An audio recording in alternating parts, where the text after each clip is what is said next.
brought to you by Penguin.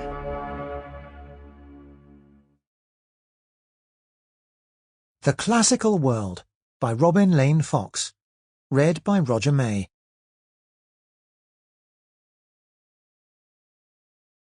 Preface. It is a challenge to be asked to write a history of some 900 years, especially when the evidence is so scattered and diverse, but it is a challenge which I have enjoyed. I have not assumed a familiarity with the subject, but I hope that readers who do, or do not have one, will be drawn in and retained by what I have had space to discuss. My hope is that they will leave it, as I have, with a sense of how this history varied but can still be made to hang together. I also hope that there will be parts which they will want to pursue, especially the many which I have had to compress. I have not followed the conventional thematic presentation of classical civilization, which discusses a topic, a gendered world, getting a living, across 1,000 years in a single chapter. For theoretical reasons, I have chosen a form with a framework of narrative. I believe that changing relations of power, sharply changed by events, changed the meaning and context of most of these themes, and that these changes are lost by taking the easy thematic shortcut. My approach is shared in contemporary areas of medical thinking, evidence-based medicine, the social sciences, critical juncture theory, and literary studies, discourse analysis.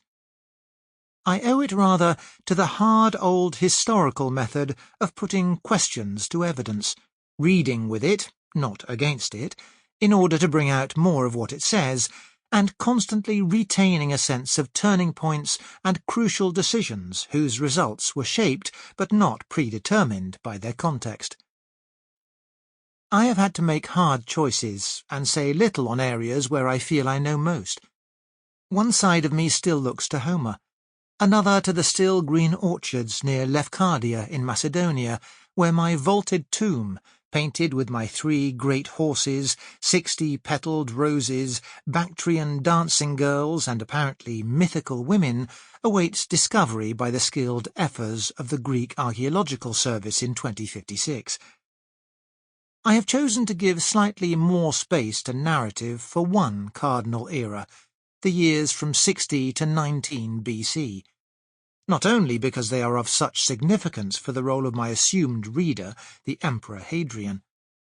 They are so dramatic, even to my post-Macedonian eye.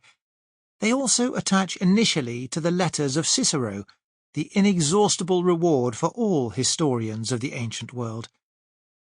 I am extremely grateful to Fiona Greenland for her expert help with illustrations. The jacket was the publisher's choice, but the descriptions of the illustrations are otherwise mostly mine. I am also very grateful to Stuart Profit for comments on the first part, which forced me to go back over it, and to Elizabeth Stratford for expert copy editing and correction. Above all, I am grateful to 2 former pupils who turned a manuscript into discs, Luke Streatfield initially, and especially Tamsin Cox, whose skill and patience have been this book's essential support.